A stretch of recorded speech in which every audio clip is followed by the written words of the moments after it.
C'est très cool, vraiment magnifique. C'est très très beau.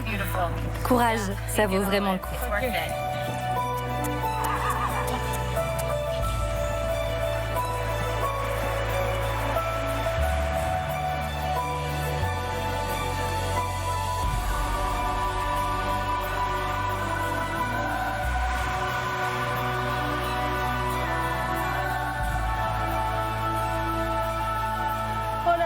¿Qué tal? Je crois que je ne pouvais pas trouver plus beau décor naturel que cette montagne aux 7 couleurs de Vinicunca qui culmine à 5000 mètres d'altitude pour vous dire bonjour et vous souhaiter la bienvenue dans ces nouvelles échappées belles consacrées au Pérou.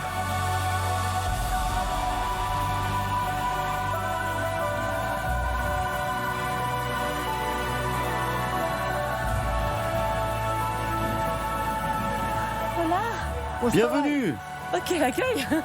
Bonjour, monsieur. Votre costume est absolument magnifique. Mon cœur est heureux de te voir arriver ici, à Vinicunca. Je suis le dernier Inca. Je suis très heureuse de vous rencontrer. C'est un privilège, alors. Soyez la bienvenue. Merci. Muchas gracias. Hola, ¿qué tal? Ah, bonjour. Vous êtes française? Je suis française. D'accord, je suis un peu essoufflée. Je me demandais si j'étais bientôt arrivée. Il me semble que oui. Oui, le semestre est bientôt, on y est arrivé là. Bon. Ça fait longtemps que tu voyages au Pérou, toi? Au Pérou, ça fait 3 mois que je voyage. Ah ouais, 3 mois, ok. Quel parcours t'as fait? Je suis partie d'Alaska et j'essaye d'aller jusqu'en Patagonie, le tout de traverser toutes les Amériques. Quel voyage extraordinaire. Et le Pérou, c'est vraiment un coup de cœur. C'est un beau pays avec tellement de diversité qui vont du désert aux montagnes, à la mer et les gens sont vraiment accueillants. Écoute, moi je vais découvrir tout ça parce que c'est le début de mon voyage, tu vois, de Cusco aux coulisses du Machu Picchu, de la montagne sacrée Los Angetes, jusqu'à ces paysages extraordinaires. J'ai beaucoup de choses à découvrir et je suis curieuse de savoir, tu vois, si l'héritage inca est toujours présent dans la société contemporaine péruvienne. Mais je crois quand même, vraiment. Tu l'as senti, toi? Oui. Ouais, je te souhaite bon voyage, Maëlle. Prends bien soin de toi, profite bien du Pérou. Mais à vous aussi, je vous souhaite bienvenue au Pérou. Bienvenidos al Pérou.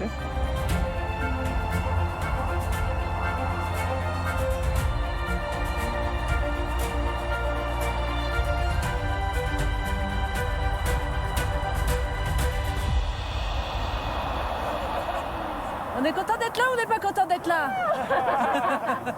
Bienvenue au Pérou.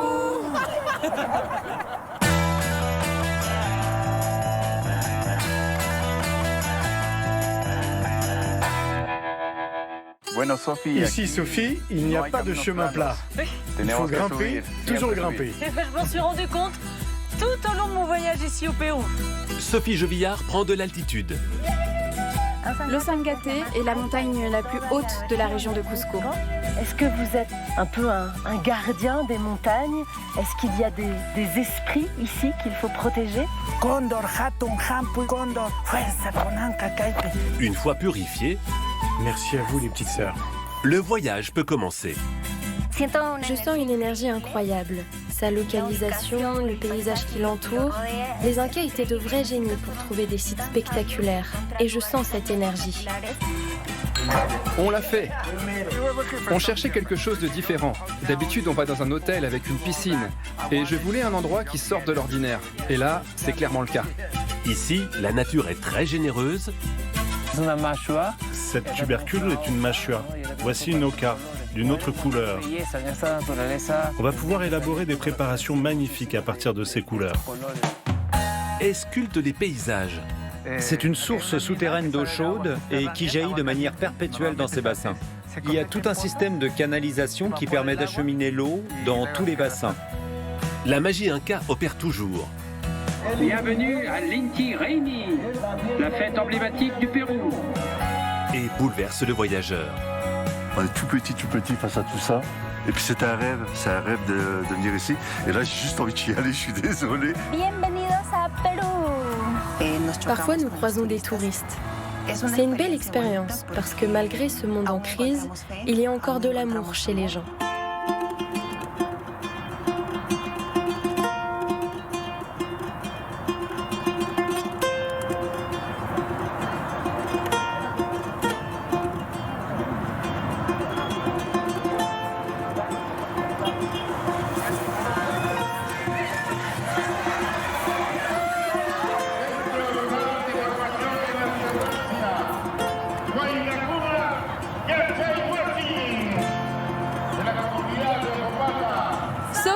bienvenue au Pérou, bienvenue à Cusco, bienvenue dans le nombril du monde. Merci beaucoup. Moi, je suis très heureuse d'être là avec toi parce qu'aujourd'hui, c'est jour de fête.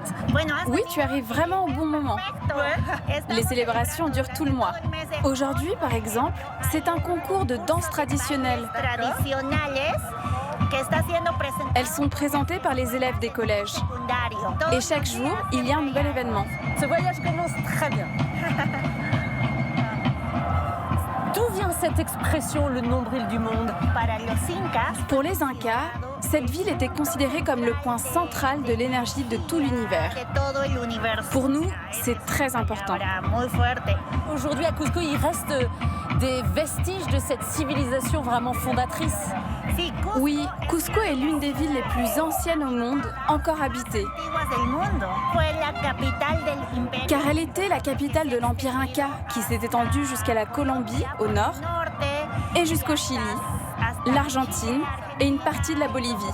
Et le drapeau multicolore arc-en-ciel? C'est le drapeau de notre ville. On va louer 2 tabourets. Très bien, c'est original. Ok.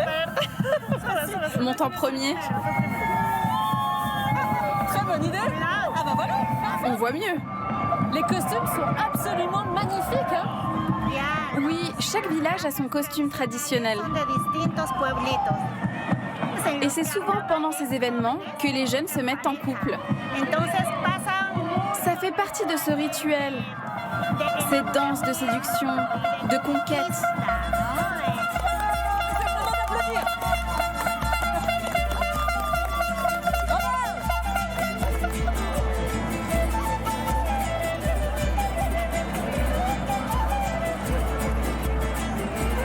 On dit que tu es cusqueñan, qu'on soit homme ou femme, on est cusqueñan.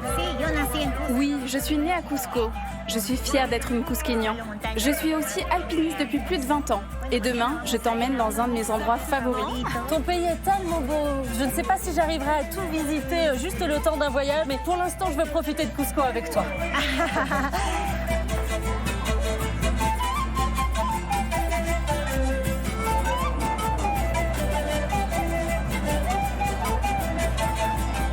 Le tourisme fait vraiment partie intégrante de l'économie locale aujourd'hui. Oui, surtout dans ce quartier San Blas, qui depuis la colonisation est connu pour être le quartier des artisans. On a toujours trouvé ici des céramistes, des bijoutiers, des peintres, des pagas aussi. Est-ce qu'il n'y a pas un revers de la médaille, ce tourisme si important ici à Cusco? Si, effectivement, pas mal de familles du centre-ville louent leur maison à des commerces. Et elles vont habiter dans d'autres quartiers, à l'écart du centre historique.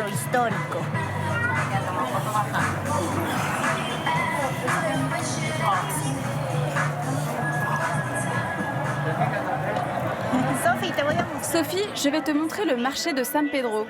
C'est le marché le plus grand et aussi le plus ancien de la ville. Ici, on trouve tout. Regarde là, il y a des bars à jus de fruits. Ici, du sel de mer, des bonbons de coca. Oui, et aussi des épices. Et de la viande. Oui, de la viande.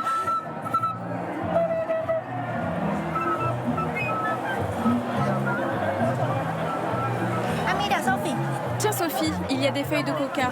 On va en acheter pour notre randonnée de demain. La coca pousse en forêt. C'est une plante sacrée. Madame, on peut en acheter un sachet s'il vous plaît? Ça t'aidera pour l'altitude. Merci beaucoup.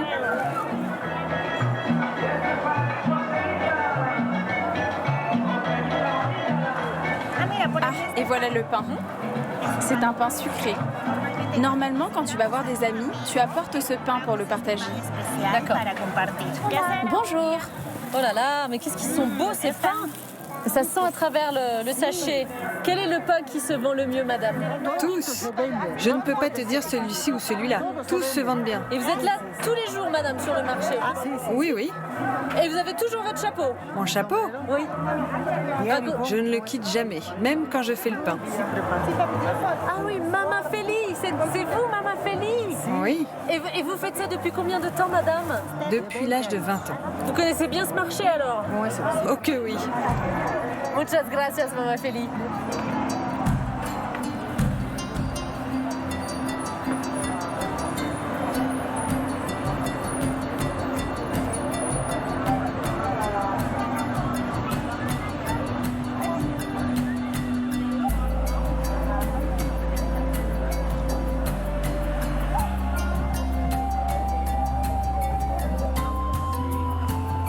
Pourquoi tout le monde se prend en photo ici?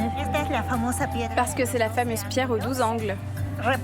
Elle représente tout le génie et le niveau très en avance de l'architecture inca. Tu commences à compter en bas.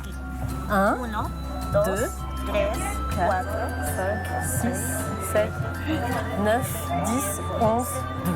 La pierre aux 12 angles. On voit qu'il n'y a rien d'autre. Pas de mortier. C'est ça toute l'ingéniosité du système. Oui, il n'y a que de la pierre. Et dans le mur, elles sont toutes imbriquées.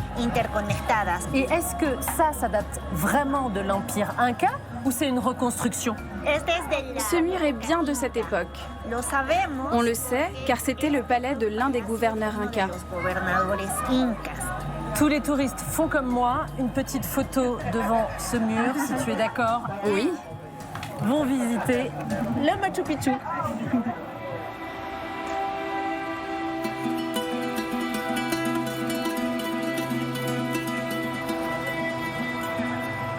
Alors que les contours du Machu Picchu s'éveillent doucement dans la pénombre du matin, les premiers visiteurs émergent de la nuit.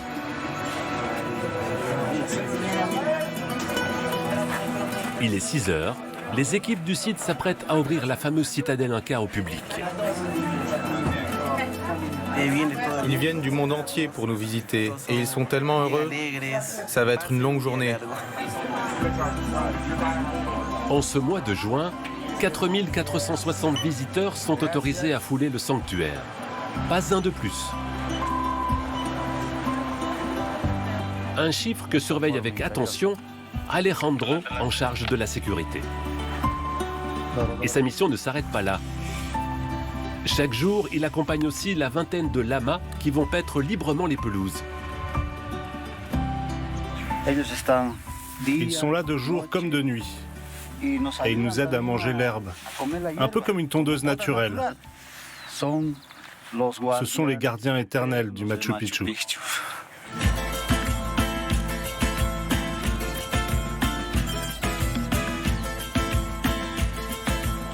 Non mais on y est quoi. Machu Venir à l'aube, c'est s'offrir le Machu Picchu presque pour soi, baigné dans la lumière douce du matin. C'est hyper satisfaisant d'arriver ici, c'est encore mieux que ce qu'on pensait quoi. On arrive là, on se rend compte qu'on est tout petit. On est tout petit face à tout ça. Et puis c'est un rêve de venir ici. Et là j'ai juste envie d'y aller, je suis désolé, mais c'est trop génial, c'est beau.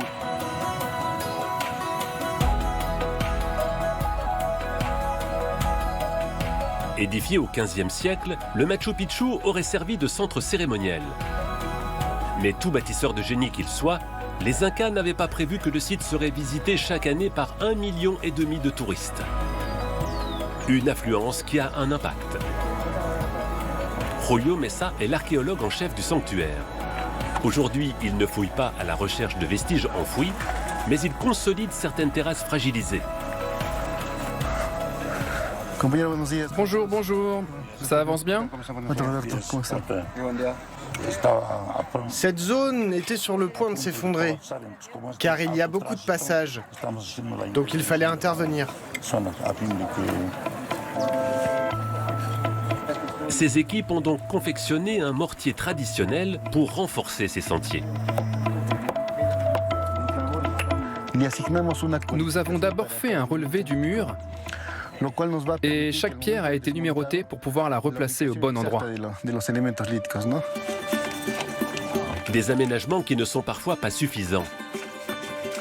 En 2024, Julio et ses collègues ont estimé nécessaire de fermer au public l'Intihuatana, le célèbre cadran solaire. Ce fut une décision difficile, un vrai dilemme entre la conservation et l'exposition. Mais c'était la bonne chose à faire pour le monument, afin de préserver son intégrité physique.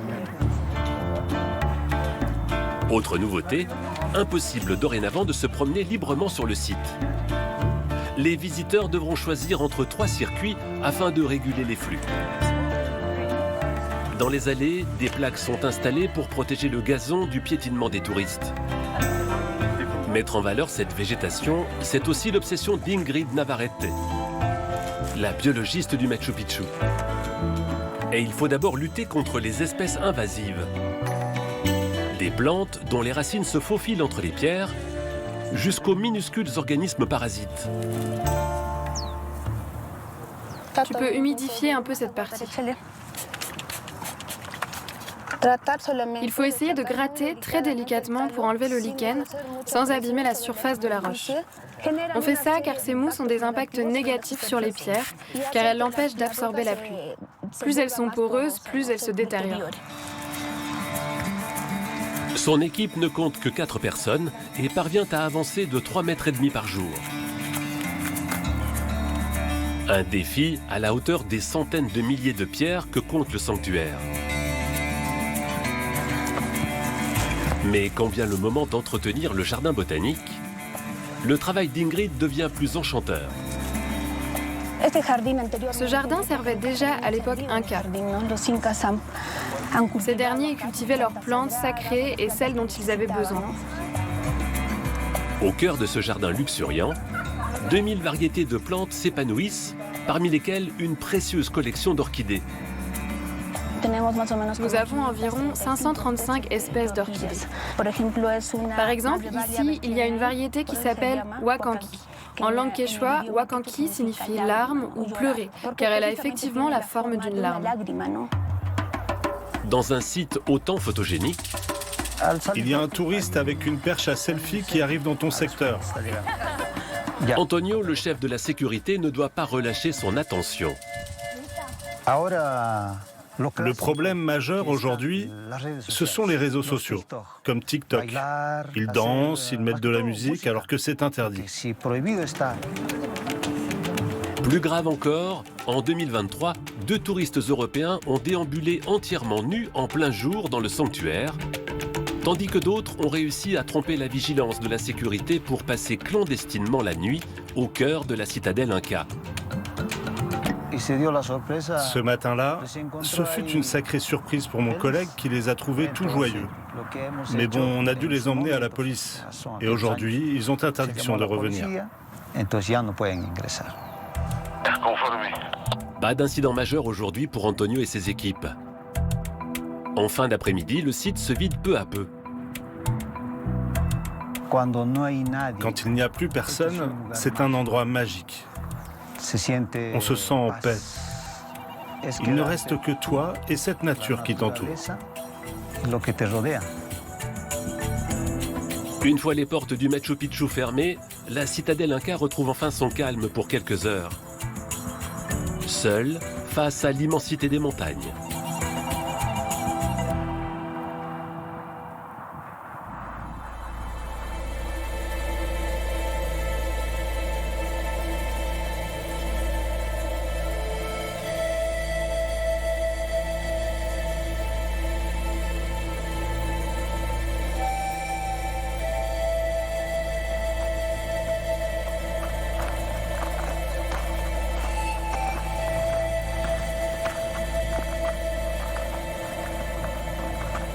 Cher Litchi, après Cusco et les coulisses du Machu Picchu, on s'offre là une magnifique rando d'acclimatation à l'altitude. Enfin, pour moi, parce que toi, t'es dans ton élément ici, à 4400 mètres.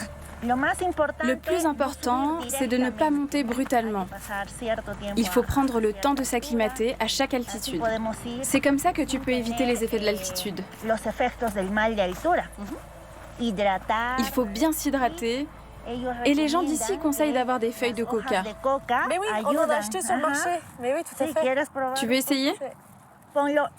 Tu en mets quelques-unes dans le creux de la joue. Il faut les mâchouiller. Et puis tu avales ta salive. Mais ne mange pas les feuilles. Ça te plaît? Très jeune, tu as eu envie de les gravir, ces montagnes? Oui, j'ai passé beaucoup de temps dans mon enfance dans un village tout près d'ici. Et je voyais cette montagne de ma fenêtre tous les jours. L'Osangate est la montagne la plus haute de la région de Cusco. Et c'est une montagne très importante pour nous, car c'est notre Apu. Apu signifie montagne sacrée. L'Apu est la force masculine qui a fertilisé la terre-mère. Et de ces deux éléments, nous recevons tout. Notre nourriture, notre eau, toute forme de vie. Donc nous sommes tous les enfants des montagnes sacrées et de la terre-mère. Regarde, là-bas on n'est pas toute seule. Oui, c'est un biscacha. Oh, regarde, ouais. C'est mignon comme tout. Il y en a beaucoup ici. Ils vivent sous les rochers. C'est un peu les petites marmottes des Andes, quoi. Sophie, ça te va de faire une pause pour grignoter quelque chose? Mais oui. Oh là là là là là là. La vue derrière. Tiens, le pain acheté à Cusco. Okay. Tu sais, je suis très impressionnée quand même. Quand je vois le sommet de l'Osangate, 6400 mètres d'altitude, quelque chose comme ça, je me dis que tu as été très courageuse. Est-ce que tu as été une des premières femmes à faire cette ascension, ici? C'est possible. Il n'y a pas de registre précis à ce sujet. Tu as gravi d'autres sommets? Oui, j'ai tellement escaladé. Ah oui. Ici, au Pérou, aussi en Bolivie, au Chili, en Argentine. Et l'année dernière, j'ai fait partie de la première expédition de femmes péruviennes en Himalaya. Le projet était d'atteindre le sommet du Manaslu, à plus de 8000 mètres. Sans oxygène et sans porteur pour notre matériel. Nous avons atteint le camp numéro 3 à 7700 mètres. C'est déjà bien. Bravo les filles. Gravir ces sommets, c'est aussi une très belle métaphore. C'est vrai, dans la vie, rien n'est facile. Et la montagne est une belle école de la vie. Elle a fait de moi qui je suis. Je sais aujourd'hui que je suis capable de surmonter tous les obstacles. Et je fais partie de différents projets pour promouvoir l'alpinisme. Auprès de femmes, pour leur donner confiance et les aider à devenir des leaders. Ouais. Tu permets aux femmes de se dire que tout est possible.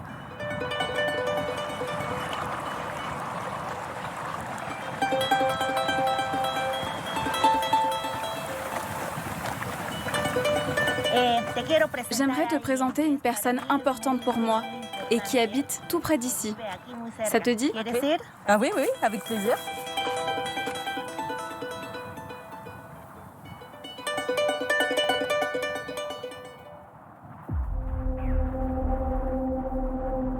Je t'offre ce vin béni pour te remercier, notre terre-mère. Reçois cette belle offrande.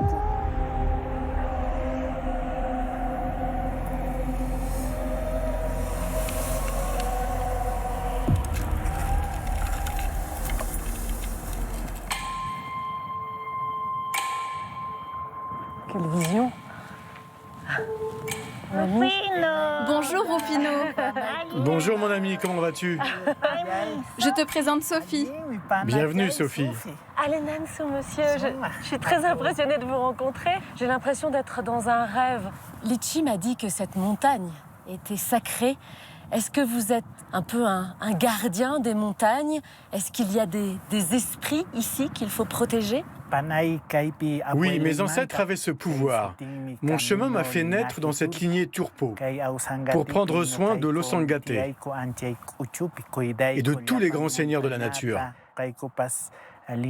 Nous, les Turpo, avons le pouvoir de nous connecter avec eux et nous pratiquons des offrandes pour remercier les montagnes sacrées et la terre-mère. Je sens vraiment qu'il se dégage de vous une énergie particulière. Vous étiez en train de faire une cérémonie, là. On peut rester avec vous? Oui, bien sûr. Muchas gracias. Nous allons faire une belle offrande. Justement, nous avons apporté le pain. Merci beaucoup. Vous pouvez vous asseoir. Commençons une belle cérémonie en l'honneur de notre dieu Soleil. Et notre chère Pachamama, nous allons te remercier avec 3 feuilles de coca. Une pour les airs, une pour la terre et une pour le monde souterrain. Nous t'offrons cette plante sacrée, ces feuilles de coca en offrande. Chacun d'entre nous, à sa manière, voudrait te remercier, chère Pachamama.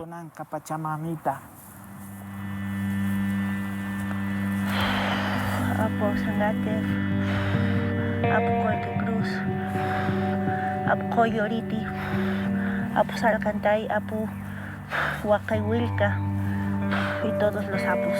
Urpillay, Panachay, Sumarcachon, Mamacoca, Quinto, Churaycusunchis, Pachamamita. Cóndor, Hatun, Hamp, Cóndor, fuerza con Anca Caipe, Saminchay, Pachamama, Saminchay, Pachamamita, Tum Hatun, Saminchay, fuerza, fuerza, energía, Shumach, Pachamamita. Gracias, Sulpaki, Sulpaki, Supillay. Gracias. Sumpaki. Urpillay, Pachamamita, Shumach 26, Pachamamita. C'est vraiment très fort ce qu'on ressent. Cette force que tu ressens signifie que nos offrandes ont bien été reçues par les esprits et que nos corps se sont connectés à la nature qui nous entoure. Alors, en tant qu'enfants de la Pachamama et de la montagne sacrée, nous avons des responsabilités. Oui, on doit les protéger, en prendre soin. Il faut surtout aimer les plantes et les animaux. Et pour les protéger, il faut leur donner de l'amour. C'est beau tout ce que vous dites. Je vais vous laisser terminer la cérémonie. Merci de nous avoir permis de vivre ce moment-là. Merci. Je ne sais pas pourquoi ça m'émeut autant. Merci à vous, les petites sœurs.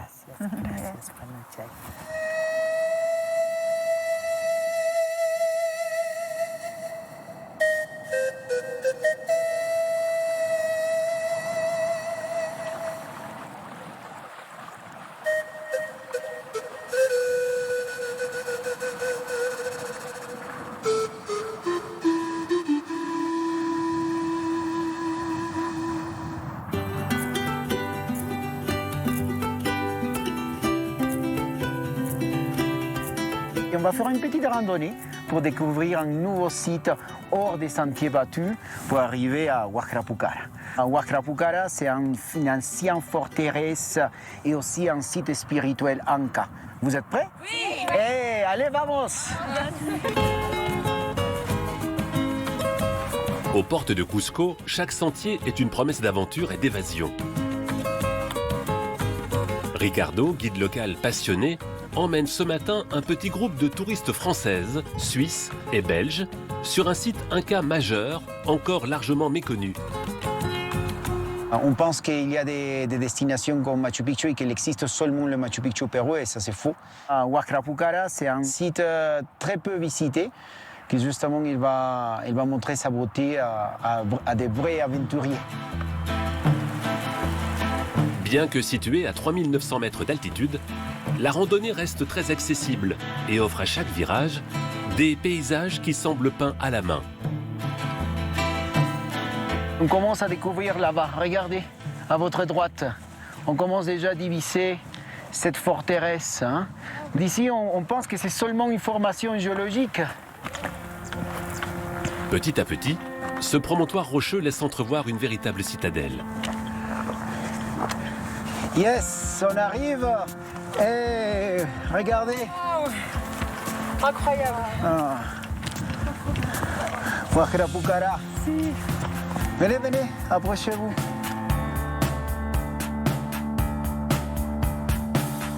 Et voilà, enfin, Huacrapucara, Huacra, corne et Pucara, forteresse. Un endroit qui s'était lié à étudier les étoiles, l'astronomie.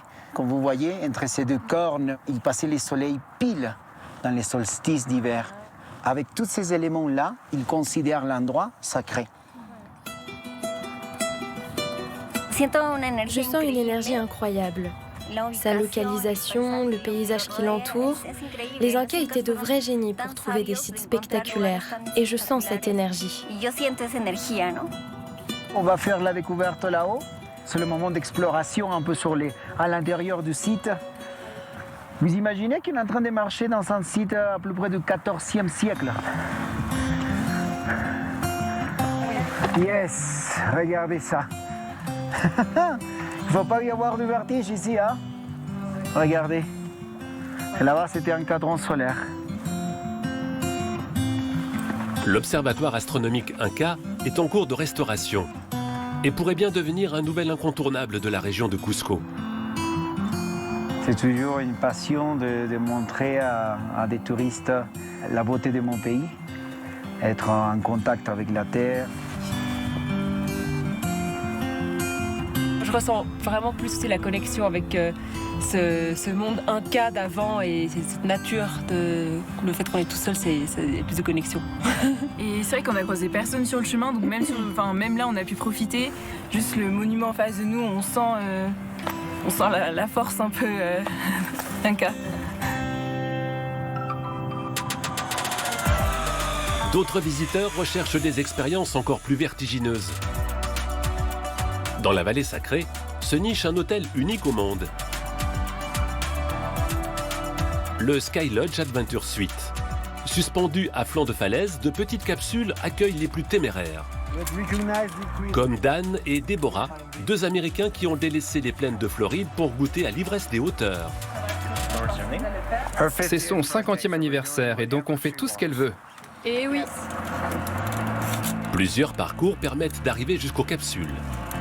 Une via ferrata ou le long d'un chemin de randonnée qui propose des passages spectaculaires.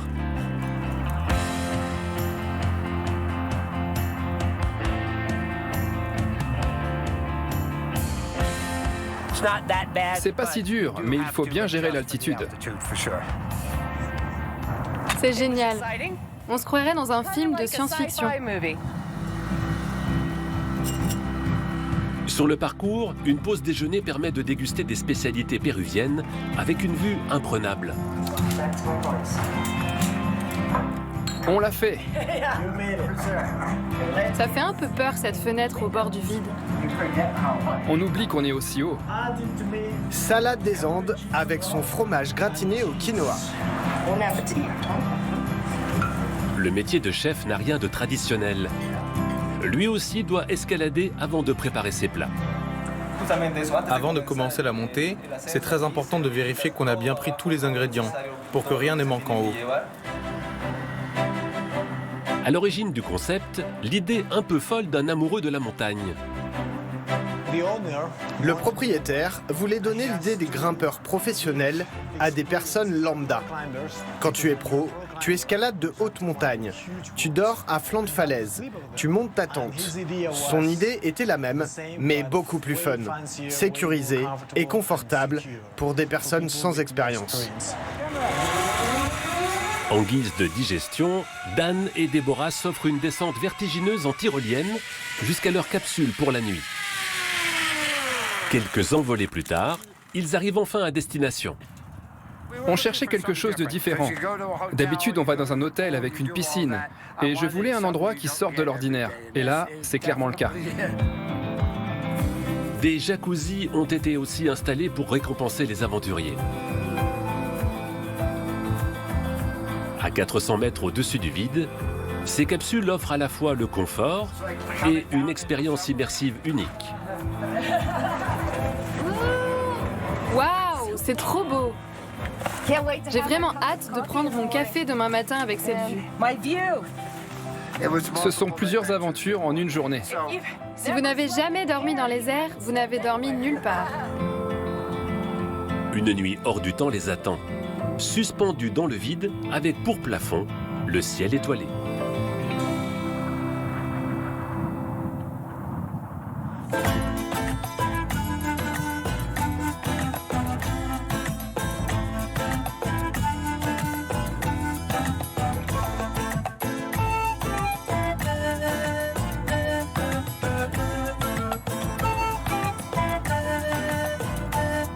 Je poursuis mes échappées belles péruviennes dans ta compagnie, Manuel. Ici, toujours dans la vallée sacrée, tu m'as donné rendez-vous à Chinchero et on est là devant un site archéologique exceptionnel.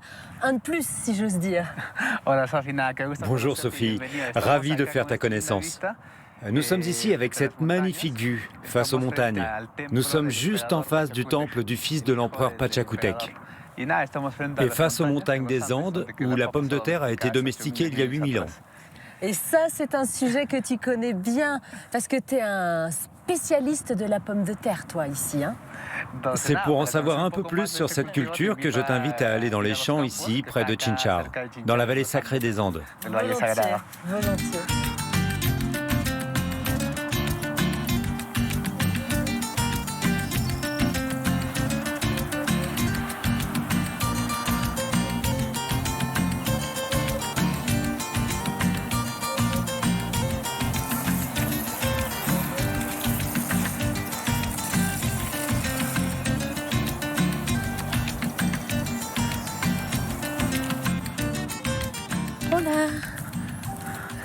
Je te présente ma mère.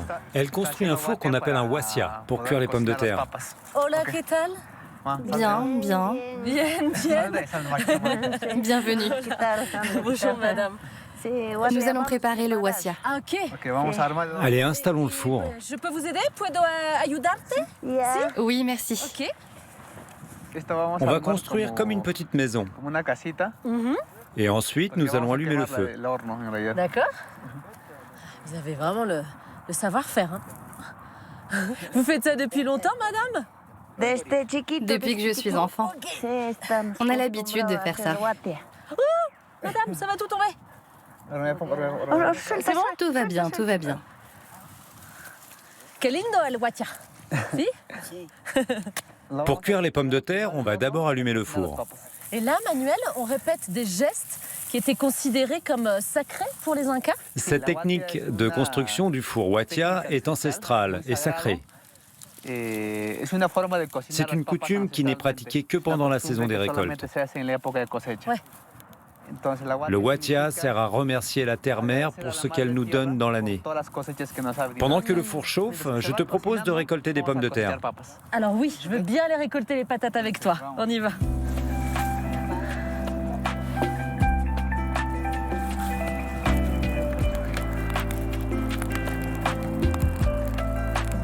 Tiens, il y en a ici. Ouais. Ok. Ah, voilà, ça y est. Les voilà. Ok. Oh, bah dis donc. Waouh, on a un gisement de pommes de terre, là. Regarde. Ça, c'est une jolie récolte, hein.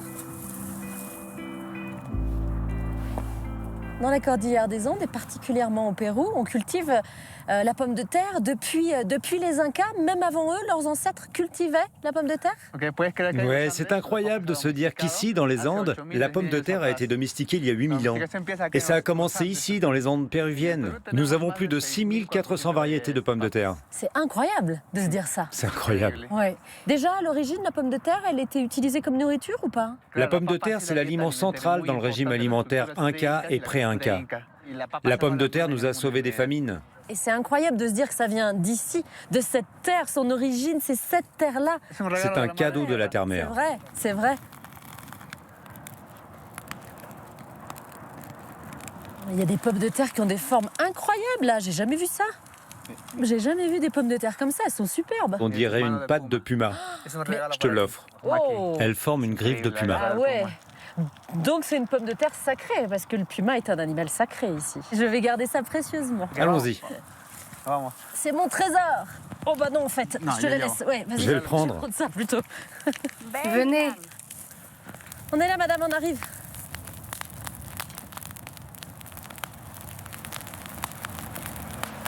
Donc là en fait sur le Huatia, il fait tomber les pierres chaudes et on va faire cuire les pommes de terre sur les braises et les pierres chaudes, c'est ça? Maintenant, on va casser notre four. Et on met les pommes de terre.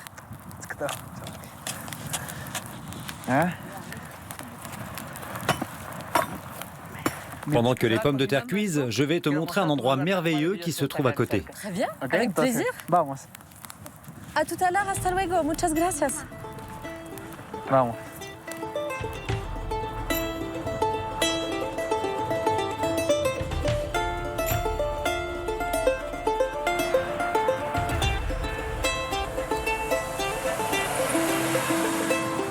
C'est magnifique, hein, les paysages qu'on a ici.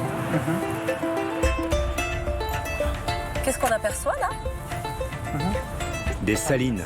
Des salines en pleine montagne? Un site incroyable.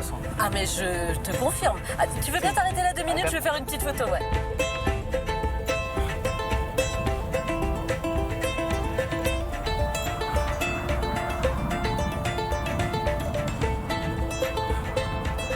Ces bassins font vraiment penser aux terrasses utilisées par les agriculteurs qu'on voit là sur les montagnes. C'est un peu le même esprit, hein?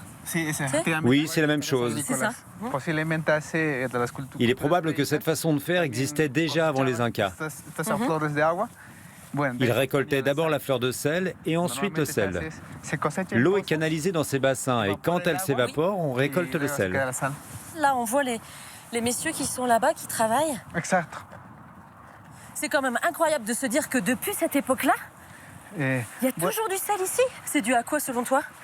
C'est une source souterraine d'eau chaude et qui jaillit de manière perpétuelle dans ces bassins. Comment se passe l'exploitation là, de ces salines? C'est un lieu privé, chacun a plusieurs bassins? C'est un héritage transmis de génération en génération. Cela représente environ 5 ou 6 bassins par famille. Et chacun a la possibilité donc de récolter son propre sel et après le vendre. C'est une forme de revenu. Alors, on voit qu'on a vraiment réussi à optimiser le site. Oui, il y a tout un système de canalisation qui permet d'acheminer l'eau dans tous les bassins. C'est très malin, hein? Ce sel, il va rester blanc comme on le voit là dans les bassins ou il va se colorer un petit peu ensuite? Nous avons en fait 2 types de sel. Le blanc, qui ressemble à de la neige, et puis il y a le rose, dont la couleur provient du fer présent dans notre sol. C'est un sel qui a beaucoup de vertus, alors. Oui, beaucoup de vertus grâce à ses nombreux minéraux.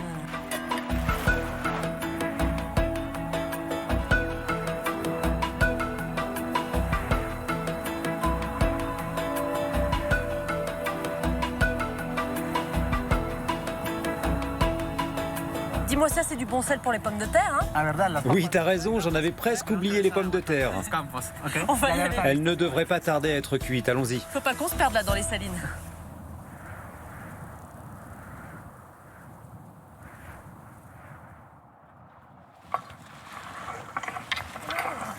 Maintenant, nous allons sortir les pommes de terre. C'est bien cuit? Regarde. Ouais? Ah ouais? Elle est bien chaude. Très bien. Vas-y, goûte-la. Super! Elles sentent très bon. C'est un privilège. Regarde celle-ci. Et regarde cette couleur. Waouh, c'est magnifique. La super patate. Compare-la. C'est ça.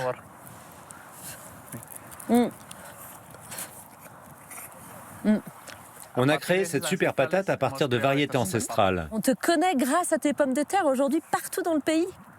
En 2021, nous avons reçu le prix d'innovation parmi 50 autres jeunes entrepreneurs du monde entier. Hey, bravo! Félicitations! Merci. Je suis très fière de son parcours, très heureuse qu'il ait pu faire des études, ce qui lui a permis de créer de telles pommes de terre. Ouais. Elle est très bonne, cette pomme de terre.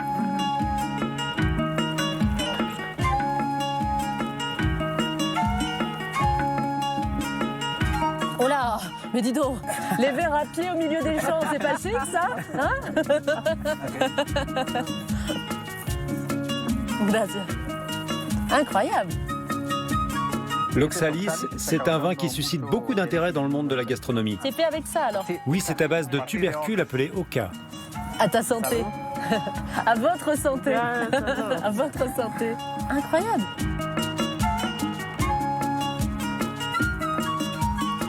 On pourrait croire que c'est un petit chardonnay, quoi. Hein? C'est fou. Merci beaucoup. Muchas gracias.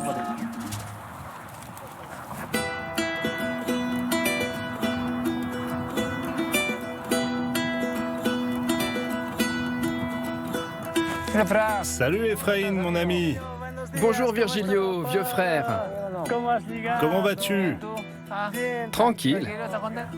Virgilio Martinez, figure de proue de la nouvelle cuisine péruvienne, a beau être l'un des chefs les plus renommés au monde, c'est sur le terrain, au contact des communautés andines, qu'il puise son inspiration pour apprendre et sublimer les produits de leur terroir.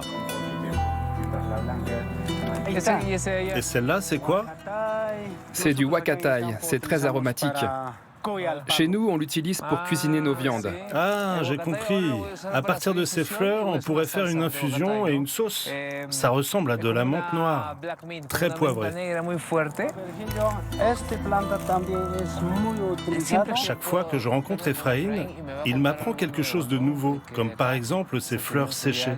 Elles servaient à l'époque de céréales pour les enfants. Si je me promenais ici tout seul, je passerais à côté de tout cela. À partir de ces trouvailles, le chef imagine des plats qui esquissent une gastronomie durable et respectueuse de la nature. Dans son laboratoire à ciel ouvert poussent des centaines de variétés endémiques. Cette tubercule est une machua. Voici une oca, d'une autre couleur, que des merveilles de la nature, issues de cultures millénaires. On va pouvoir élaborer des préparations magnifiques à partir de ces couleurs. Avant de rejoindre ses fourneaux, il va d'abord faire cuire ces variétés dans la huasia, le four traditionnel andin. Au goût, cela ressemble à un radis, mais légèrement anisé et sucré. La suite se déroule à quelques pas dans les cuisines du Mille, le restaurant de Virgilio perché à 3600 mètres d'altitude, face au site archéologique de Moray. Son autre établissement, à Lima, a été sacré meilleur restaurant du monde en 2023. Ici comme là-bas, le chef repousse sans cesse les frontières de la créativité culinaire. Cette pomme de terre qui était dans le champ, nous allons la placer entre ces pierres chaudes. Cela continue à cuire. Lors du service sur la table, nous enlèverons ces pierres pour laisser apparaître le tubercule comme une surprise.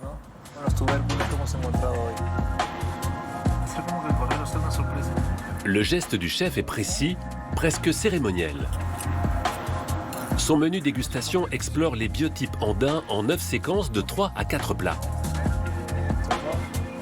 Une expérience gastronomique nourrie par les reliefs du Pérou et la richesse de ses produits, à 600 € par personne quand même. La saveur est bien intense. Et pour le maïs, on a plutôt l'habitude de le voir et le manger sous sa forme d'épi, alors que là, il est transformé en chips. La fraîcheur du quinoa se combine bien avec l'onctuosité de cette crème et le croquant de la chips.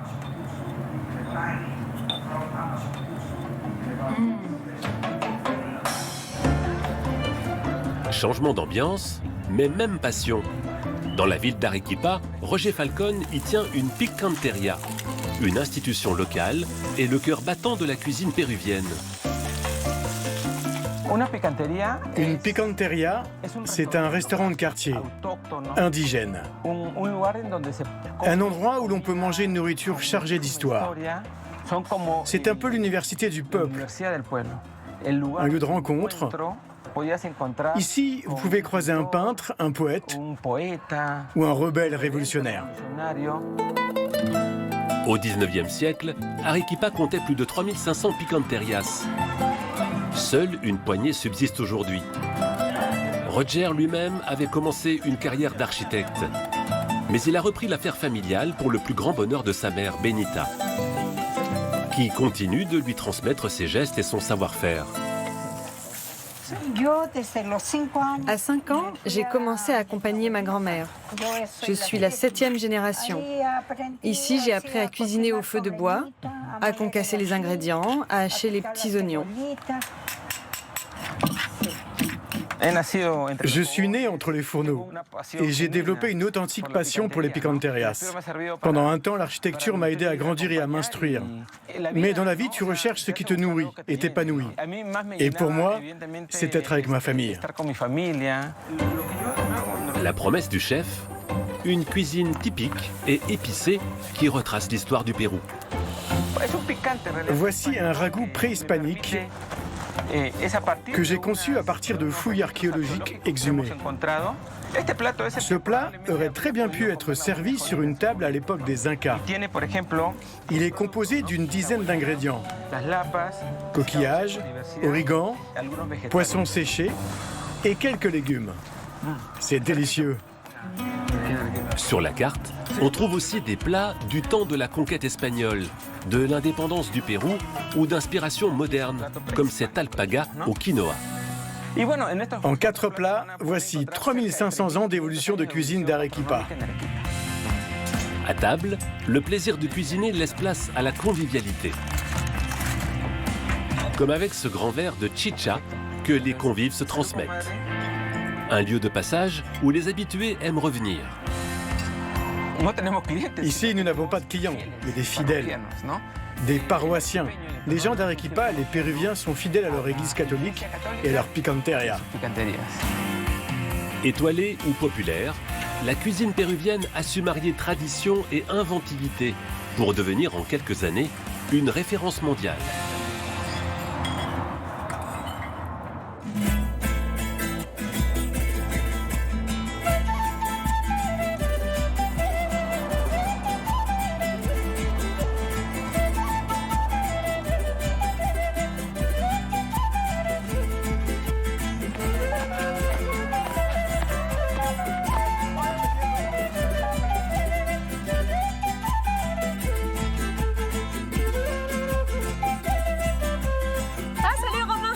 Salut Sophie. Ça va? Je faisais une petite photo en t'attendant. Oh bah oui, volontiers. Allez. Titi. Comment ça va, Romain? Bah bien, bienvenue à Kiabamba. T'as réussi à trouver? Ouais. Bien passé le voyage? Mais ça s'est bien passé, la route est absolument magnifique, mais ça tu le sais mieux que moi parce que tu vis ici maintenant à Quillabamba. J'ai traversé la province de Cusco, la province de Urubamba pour rejoindre la province de la Convention. De la Convention, c'est ça.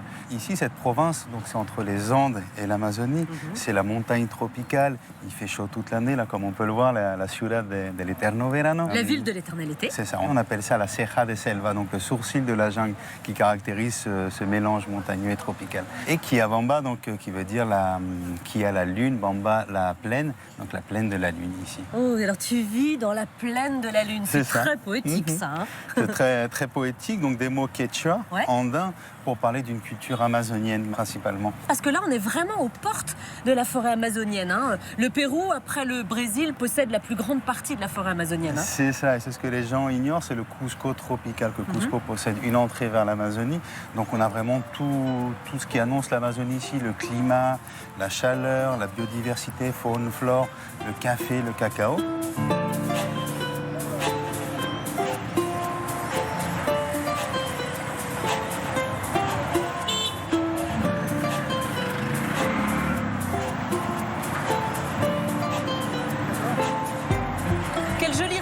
As-tu quitté en France avant d'arriver ici au Pérou? Alors moi, je suis originaire du Berry. Ah, j'adore le Berry. Ah ouais, je trouve ça tellement joli. Et il y a un petit trésor péruvien qui t'a particulièrement attiré?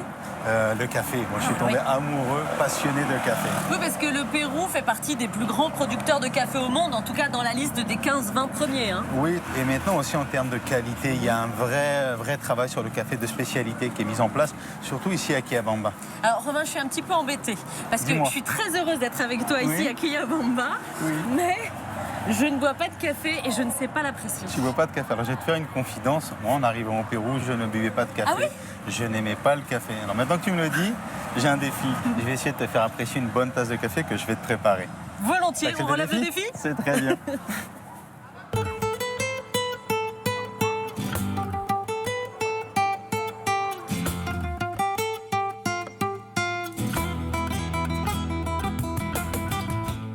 Dis-moi Sophie, ça te dit qu'on aille faire un tour en mototaxi? C'est le moyen de transport vraiment local dès Kiabamba. Je peux pas rater ça alors.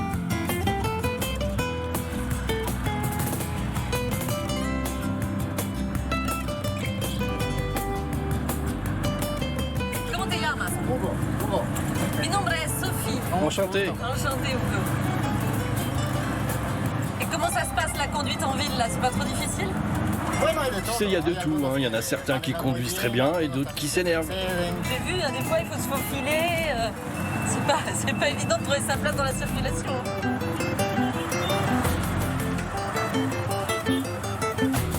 Là, on est à proximité du marché. Ouais, une rue très animée. Et c'est là des rues très animées où tout se passe.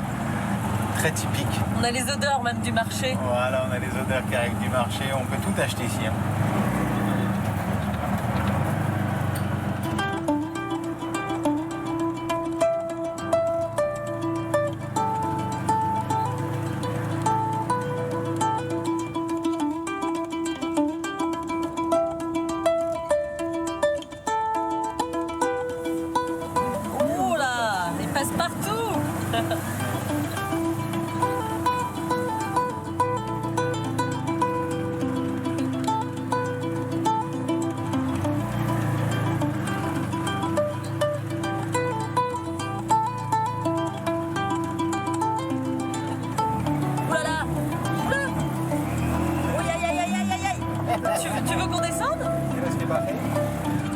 Descends, je commence à patiner. Tous les deux? On est sur tous les deux? Non, c'est bon, tu peux rester là. C'est l'aventure.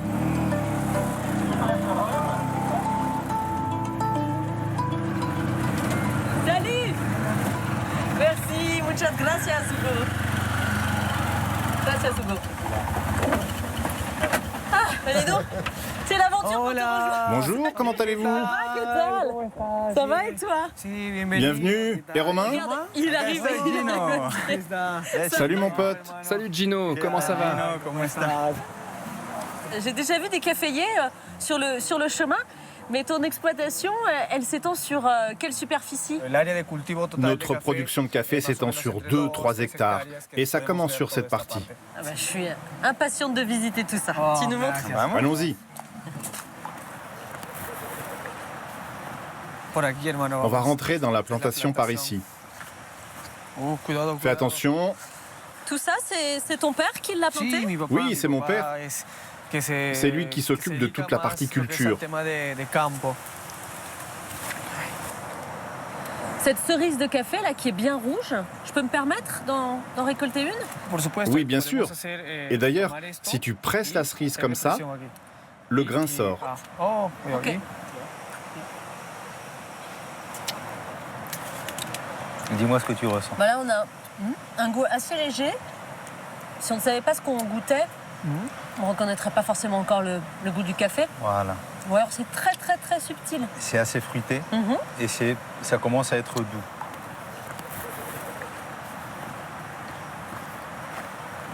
On est vraiment à l'entrée de la forêt amazonienne. Il y a quelque chose de spécifique sur ce terroir. Notre plantation se trouve à 1700 mètres d'altitude environ, ce qui favorise la culture d'un café qu'on appelle ici café de spécialité. Grâce notamment au microclimat, le café mûrit mieux en altitude, ce qui a pour effet d'augmenter sa concentration en sucre, et on le ressent vraiment dans la tasse. Et la récolte, elle se passe comment? À la main? En fait, on vient pincer. Ok. D'accord. Ah oui, d'accord. Faut pas que j'arrache. Voilà. Je pince et je tourne un peu. Voilà, ok, d'accord. Ok.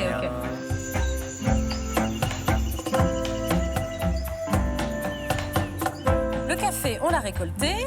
On a enlevé la pulpe. Quelle est l'étape suivante? Eh bien, on l'étale dans cette sorte de lit, C'est le lit du café. et on attend tranquillement qu'il sèche. Mais là, je sens pas encore du tout l'odeur du café. Une fois qu'il est sec, il nous reste à retirer la pellicule extérieure pour pouvoir enfin le torréfier. Le voilà, notre petit grain de café. Et c'est ce qu'on appelle l'or vert. C'est ça c'est l'or vert. Oui, c'est l'or vert.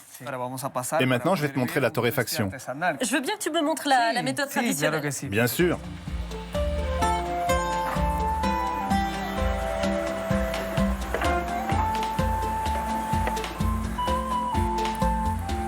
T'as un petit atelier ici pour apprendre à torréfier le café. J'y vais? Ok.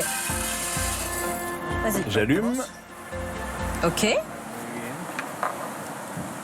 Pour éviter de brûler les grains de café, il faut avoir un mouvement qui soit régulier. Voilà, régulier. Bon alors vas-y, j'y vais. Faut que j'ai le geste.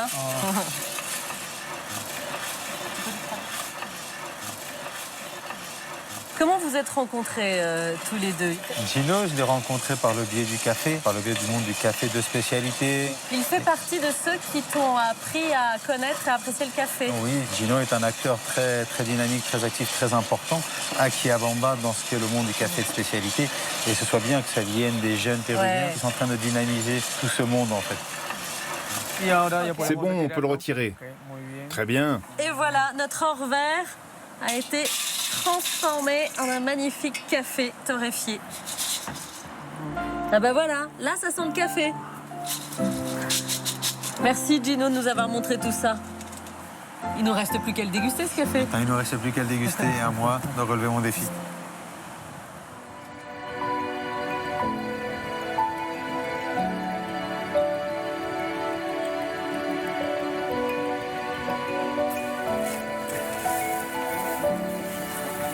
Tiens, voilà des tiges. Sur les hauts plateaux andins, quand le vent caresse les champs dorés, une tradition vieille de plusieurs siècles se réveille. celle du dernier pont suspendu entièrement tressé à la main. Oscar est l'un des artisans clés de cette reconstruction. Aujourd'hui, nous faisons la récolte des bottes de paille. C'est la matière première du pont Quechua-Chaca. Une fois séchées, ces grandes tiges d'Ichu sont battues pour les rendre plus souples, afin de permettre leur tressage et obtenir ces cordelettes d'1 mètre environ. Chaque famille doit en produire 38 pour avoir le droit de construire le pont. Si tu n'apportes pas la quantité suffisante, ils ne te laissent pas passer. Ils te disent « Monsieur, il faut rentrer chez vous ».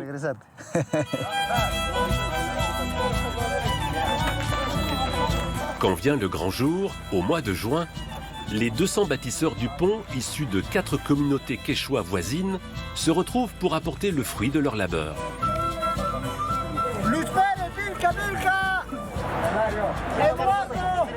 Présent. Les cordelettes sont d'abord reliées, torsadées, pour obtenir une corde d'une 50aine de mètres. Les hommes vont ensuite la tendre au maximum. Une épreuve de force, toujours dans la bonne humeur. 3 de ces cordes sont enfin tressées entre elles pour obtenir ce qui fera la base du pont. C'est fatigant, hein? L'énorme cordage obtenu est ensuite transporté jusqu'au futur pont. Cet ouvrage inca, suspendu au-dessus du fleuve Apurimac, reliait autrefois 2 vallées enclavées. Reconstruit chaque année depuis 5 siècles, il perpétue un rituel collectif devenu pour ces communautés un véritable motif de fierté et de joie. C'est la meilleure chose que nous puissions accomplir sur cette terre. C'est notre identité, notre culture. Et nous le faisons avec honneur, année après année. Les choses sérieuses peuvent commencer. Symboliquement, il faut d'abord détruire l'ancien pont, afin de passer la première corde entre les 2 rives. Aucun outil moderne n'est utilisé. Dans ce travail, le plus dur consiste à tirer sur ces énormes cordes pour qu'elles soient suffisamment tendues. Une chorégraphie menée avec énergie par un maître d'œuvre exalté. 1, 2, 3, tirez! Tirez! Tirez! C'est le tout dernier pont inca existant. Mais certains chamans disent même que ce serait le premier pont du monde, le père de tous les ponts. Un effort qu'il faudra répéter à de nombreuses reprises.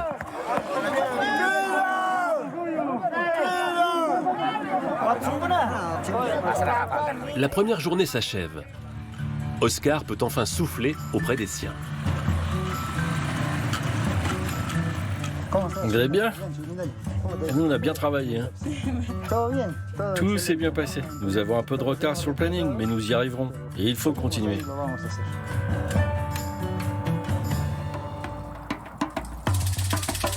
Le lendemain matin, l'ouvrage reprend. 3 jours et 6 cordes seront nécessaires pour construire le pont, long de 35 mètres.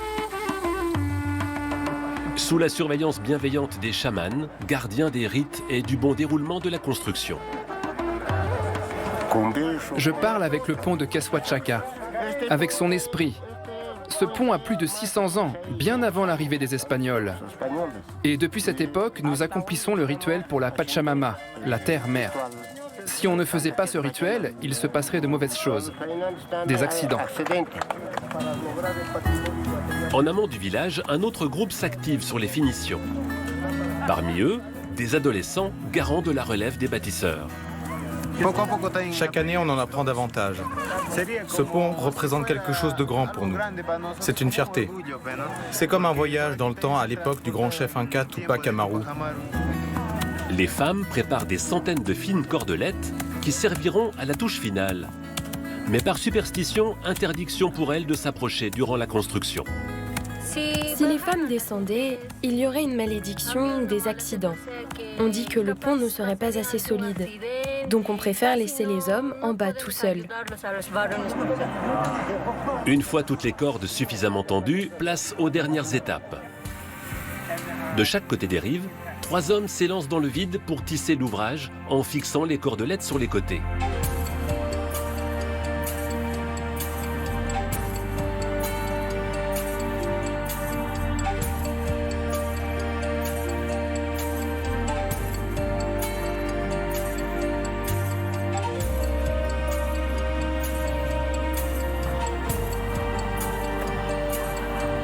Les 2 équipes se rejoignent enfin. Un chantier qui s'achèvera tard dans la nuit est immédiatement suivi de la cérémonie d'inauguration des chamans.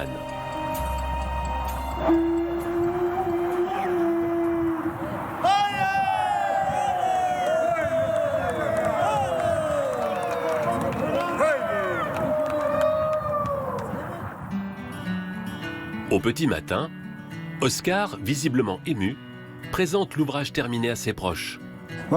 Viens mon fils, on va regarder le travail qu'on a fait sur le pont.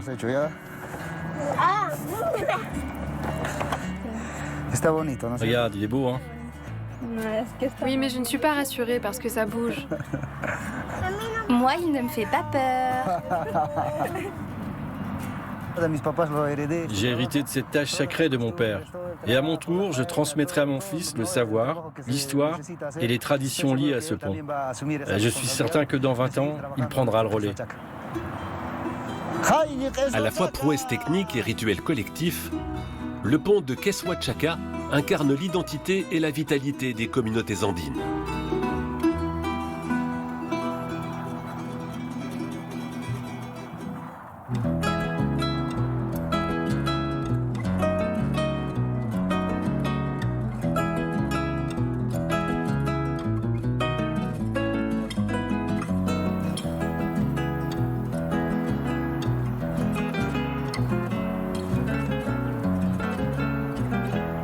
Sophie, tu vois quelque chose?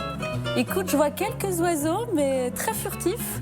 Il y a beaucoup d'oiseaux, de très belles espèces amazoniennes, très jolies avec beaucoup de couleurs. Tu crois qu'on aura la chance de les voir, les oiseaux? Oui, je vais te montrer tout sur les oiseaux, mais si tu veux, avant, on peut boire un café. Ah ben oui, il faut que je goûte ce café, enfin. Allez, viens. C'est très beau ici, hein. Alors, il est bon ton café, mon ami? Sophie, on va goûter ça? Ouais. Donc tout d'abord, on va venir peser notre quantité de café. Alors, pour 2 personnes, par exemple? Pour 2 personnes, on va être sur 16 grammes, d'accord? Okay. Et on va utiliser le moulin. On considère qu'on perd en arôme si le café est déjà moulu. Tu mets ton café. Je mets le café. Tiens, je vais t'aider. Je t'en prie.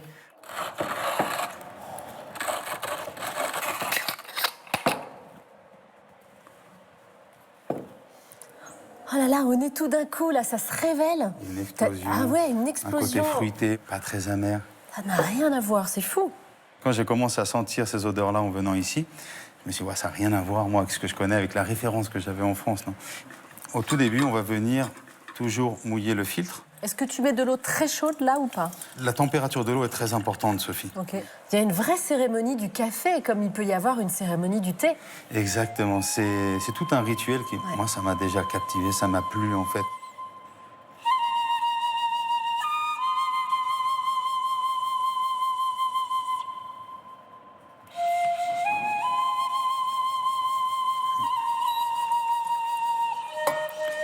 Et voilà. Et voilà, Sophie. C'est tout un art, hein? C'est tout un art. C'est beau de te regarder faire, là. Merci. C'est très subtil. C'est très doux. C'est pas du tout une odeur agressive. Des fois, ça se peut sentir très, très fort, le café. Très jolie couleur. On le goûte? Ouais. Alors, Sophie? Ah ouais, mais vraiment, je suis convaincue. Convaincue? En fait, c'est très doux, très agréable. Peut-être que c'est parce que c'est un peu infusé que ça me plaît.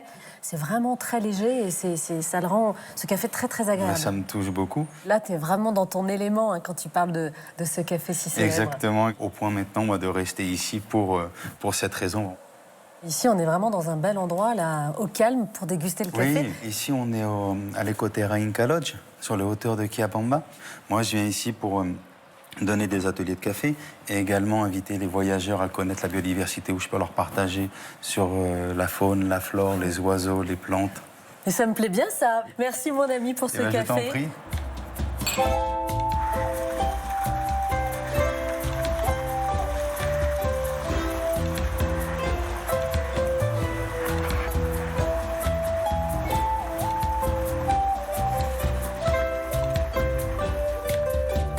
Oh là là, la vue.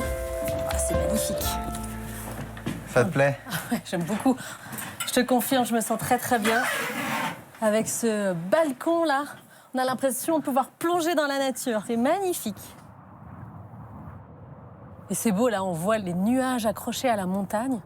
L'endroit où tu vois les nuages là-bas s'appelle le Parque de los Nubes, le parc des nuages. On a la tête dans les nuages quand on va marcher là-bas. Là, nous ici, nous sommes à 2000 mètres d'altitude. Et oui, on a 2000 mètres d'altitude et pour autant, on voit que c'est très tropical, très nature.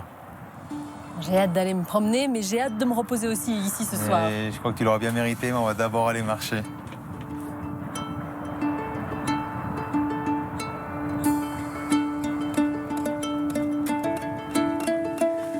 Regarde Sophie, ça c'est des limas. Lima comme la capitale? Comme la capitale, un rue spécifique du Pérou, qui n'est pas très acide et qui est très parfumé.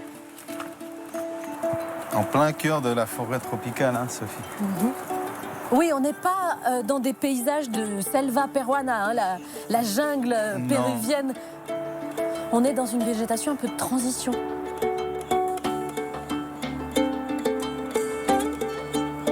Je crois là-bas, je vois une orchidée. Elle est magnifique celle-ci, dis donc. On voit hein, qu'elles sont épiphytes, on dit comme ça. Quand elles sont posées sur le bois, épiphytes. En aucun cas, elles sont parasites, donc elles n'abîment pas l'arbre, c'est juste que c'est leur support. Cette orchidée, pour ces tiges qui descendent, on l'appelle la bailarina. La danseuse? La danseuse, la ballerine.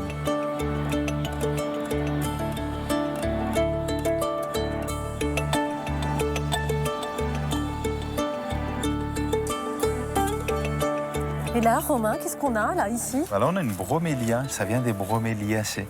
La bromélia la plus connue. C'est pas l'ananas? C'est l'ananas, c'est celle qu'on peut manger. Il y a un animal qui se nourrit de cette plante. C'est l'ours à lunettes. Il y a des ours ici? Oui, il y a une seule variété en Amérique du Sud. Et c'est l'ours à lunettes. Et il est présent ici, au Machu Picchu également. C'est aussi un marqueur pour voir le coq de roche. Il aime bien se camoufler avec cette couleur. Autant j'ai pas très envie de croiser la route de l'ours à lunettes, autant j'ai très envie de voir le coq de roche.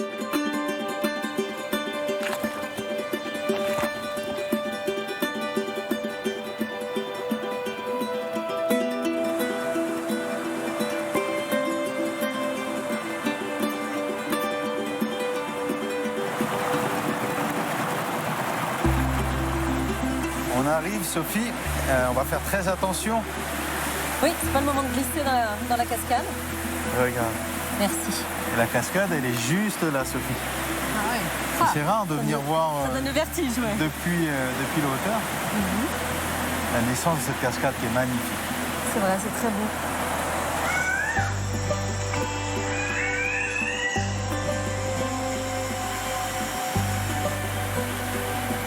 C'est quoi, Sophie? Ouais, c'est lui? Je viens de relever mon deuxième défi. C'est vrai? Et je suis très content. En langage local, on va l'appeler le Tunki. J'aurais vu l'emblème national du Pérou. Exactement. Merci à toi, mon cher Romain, de relever les défis. Et merci beaucoup, Tunki. Merci, Tunki.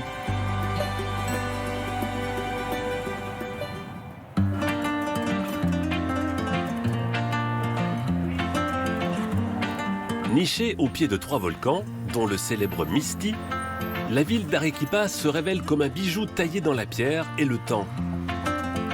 Une cité surnommée la Ville Blanche, pour ses bâtisses éclatantes de Sillar, cette pierre volcanique immaculée. Une roche pour laquelle Eusebio n'a plus de secret.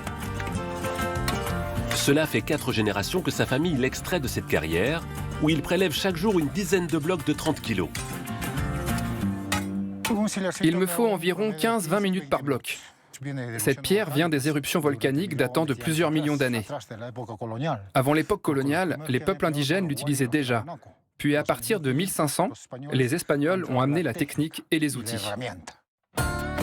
Un peu plus loin, avec ses compagnons, Eusebio s'est engagé dans la création de sculptures géantes pour faire connaître leur travail exigeant aux touristes.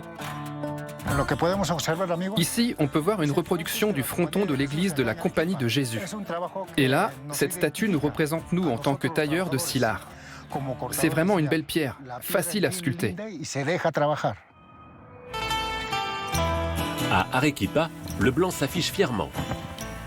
Sur les chapeaux traditionnels que l'on porte au quotidien ou exposés en nombre sur les étals du marché. Mais c'est surtout sur les façades des bâtiments que le blanc s'impose. La pierre Sylar recouvre les façades d'églises, d'hôtels et même de banques.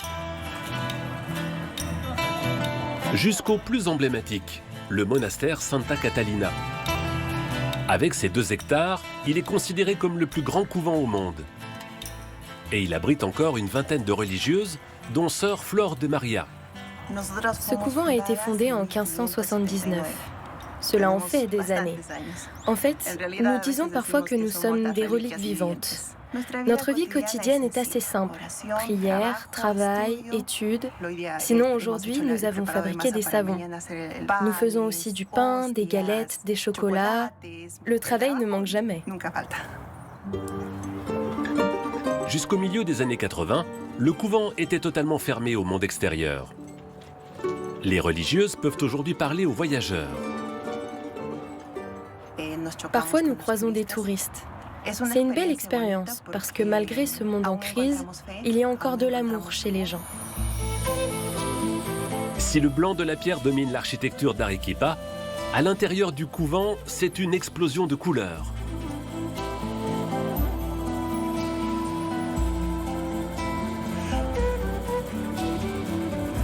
Erika Roberts, la restauratrice du site, veille à l'entretien minutieux de ces murs.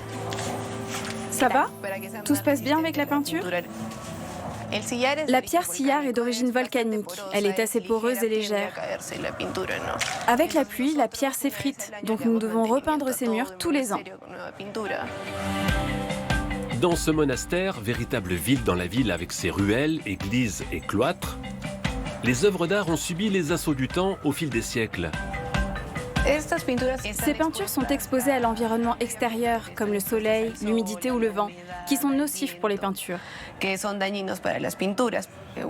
Il faut compter environ 8 mois de rénovation par tableau. Imaginez avec le nombre de toiles qu'on trouve ici. Ça prend du temps. Les journées d'Erika sont aussi consacrées à réparer les maladresses laissées par d'anciennes restaurations. C'est un Christ du XVIIe siècle en bois.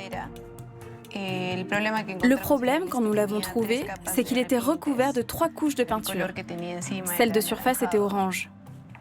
Nous avons donc passé 3 mois à gratter la peinture au scalpel jusqu'à ce que nous retrouvions la teinte d'origine. C'est assez laborieux car il faut repeindre certaines parties et il avait aussi perdu des doigts. Après 5 mois de restauration, cette autre statue est prête à retrouver sa place d'origine.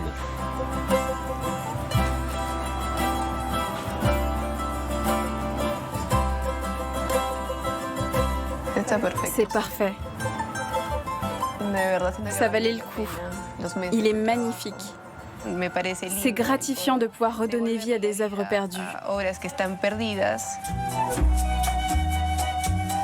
À nouveau visibles dans leur éclat d'origine, ces œuvres offrent aux visiteurs une immersion dans l'âge d'or de la ville blanche. Bien que nous soyons situés dans le centre historique, qui est assez bruyant, à l'intérieur du monastère, quand on marche dans ces ruelles, c'est très calme. Et on peut essayer d'imaginer la vie que menaient les religieuses à l'époque. Se promener ici vous plonge dans l'histoire. Des murs paisibles du monastère jusqu'au cime de son volcan, Arequipa dévoile son charme unique entre sérénité et grandeur.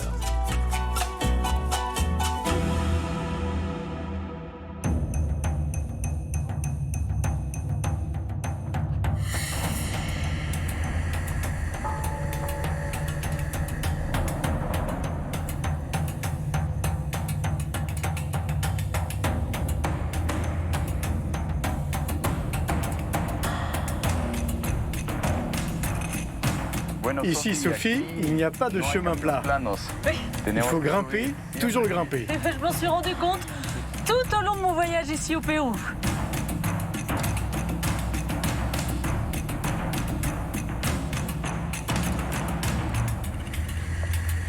Freddy, c'est vraiment gentil à toi de m'accompagner pour la dernière étape de ce voyage.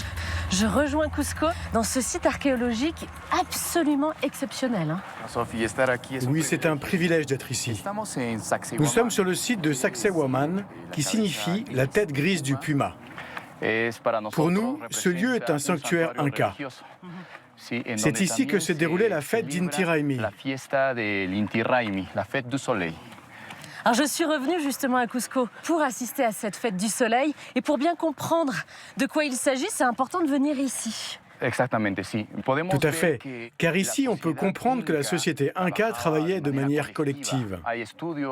Des études ont montré qu'il y a eu environ 20 000 personnes qui ont participé à la construction de cette œuvre dédiée au dieu soleil. Et après l'arrivée des Espagnols, ce site a été progressivement abandonné, détruit? Les Espagnols sont arrivés ici en 1533.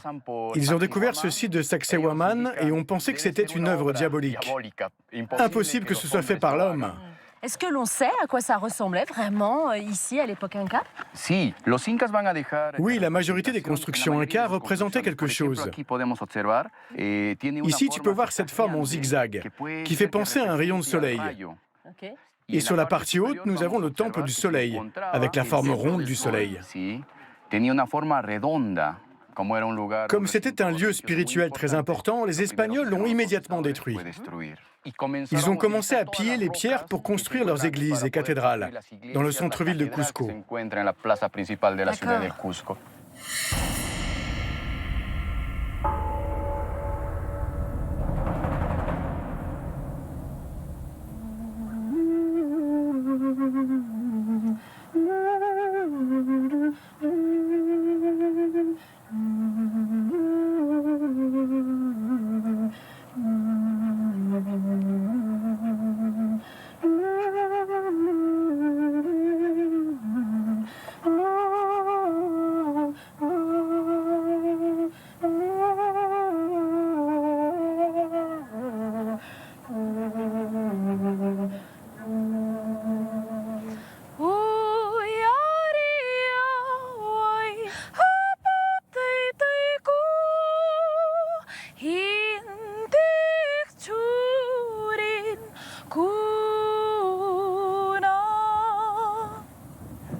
Je te présente Chihuar. Chihuar, comment vas-tu? Hola, ¿qué tal, Chihuar? Je te présente Sophie. Mucho gusto. C'est magnifique. Cette chanson-là, avec ta voix cristalline, c'est absolument superbe. Ton ami m'a dit que tu incarnais un personnage très très important pour la cérémonie à laquelle je vais assister. Oui, j'ai l'immense honneur cette année d'interpréter la Mama Koya, qui est l'épouse du fils du soleil. L'inti Raymi signifie renaissance. C'est le nouvel an andin. Eh bien, ça ne m'étonne pas que tu incarnes ce personnage parce que tu as tout d'une reine. Merci, c'est l'aboutissement d'années de préparation. Depuis l'âge de 5 ans, je suis sur le chemin de la spiritualité andine pour pouvoir me connecter à nos ancêtres, pour être la plus authentique possible dans le rôle de cette femme incroyable. Je suis très contente de faire ta connaissance parce qu'à travers toi, je comprends que les femmes ont eu un rôle très important dans la civilisation inca. Bien sûr, les femmes du Tawantinsuyo ont joué un rôle très important, souvent méconnu. Lorsque leur mari était parti en campagne dans différentes parties du pays, ce sont elles qui prenaient tout en charge et maintenaient l'ordre dans tout l'empire. Je me sens vraiment privilégiée d'avoir pu te rencontrer. Oui, parce que là, tu as beaucoup de choses à faire. Tu vas changer de tenue, tu vas te préparer. Oui, et j'ai la chance d'avoir été très bien entourée pour préparer ce grand jour. Et je vais être aidée aussi pour mettre mon costume entièrement fait à la main. Je crois que je vais vraiment terminer ces aventures en beauté. Merci beaucoup pour ce cadeau.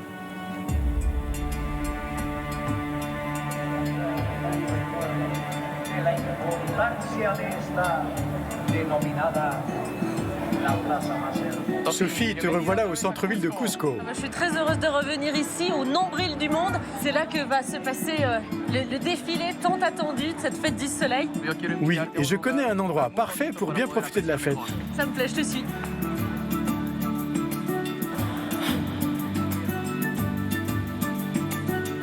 Voilà, nous sommes arrivés. Après toi. On va avoir une très jolie vue.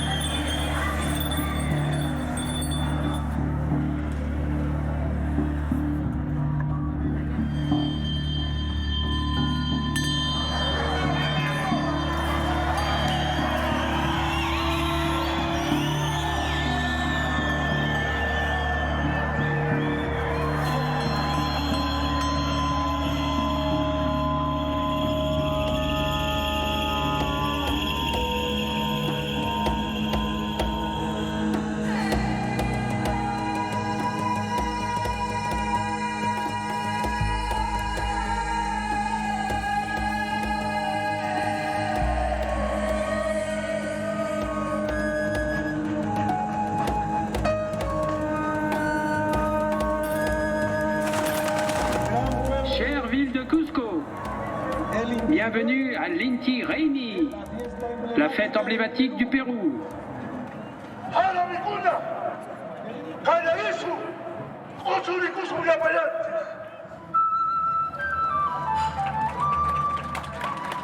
Difficile à dire, je ne sais pas combien de gens sont mobilisés en fait là pour ce festival, pour ce défilé. Pas loin de 800 personnes. Les danses que tu vois représentent des femmes qui étaient choisies par le chef Inca pour leur pureté et leur beauté. Ce sont les tisseuses des étoffes portées uniquement par les nobles. Tout le monde joue le jeu, hein. On sent que tout le monde est très impliqué. Oui, partager notre culture et nos richesses est valorisant pour nous tous. Et pour moi, en tant que Cusquénian, je suis très fier et heureux. Alors voilà, on voit la Goya qui va s'installer sur son trône. Quel bonheur de l'avoir participé aux festivités. Ça donne presque des frissons de la voir. Hein, défilé, hein. Elle représente la beauté andine. Elle est sublime, vraiment. Alors, bien sûr, tous les deux, nous n'avons Dieu que pour 6 mois. Mais n'oublions pas quand même un autre personnage, le personnage quand même de cette célébration. Le personnage central. Le voilà là devant nous. Oui, voilà le fils du soleil, accompagné de l'élite noble. Il nous salue. Hola Inca. Hola Inca. Il montre l'autorité, le pouvoir. La voilà. Siwa. La Koya. La Koya. Ah, elle est parfaite dans le rôle. Et bien voilà, moi qui me demandais si l'héritage Inca était toujours très présent ici au Pérou et si les nouvelles générations se l'appropriaient, eh bien j'ai la réponse devant moi. Merci beaucoup de m'avoir aidé à décrypter cet événement. Et je suis très heureuse d'être venue ici au Pérou. J'ai eu la chance de rencontrer de très belles personnes. Alors aussi, on célèbre le soleil, on célèbre la Pachamama, on célèbre les montagnes sacrées. À travers toi, je voudrais remercier toutes celles et tous ceux qui m'ont accompagné tout au long de ce voyage absolument extraordinaire. J'espère vous avoir donné envie de venir vous aussi au Pérou. Je vous embrasse très fort. Hasta luego. Hein? Hasta luego. Hasta luego. Vous le savez, vous pouvez revivre ces aventures sur France.tv. Et moi, je vous dis à très bientôt. Et comme d'habitude, faites de beaux voyages. Au revoir.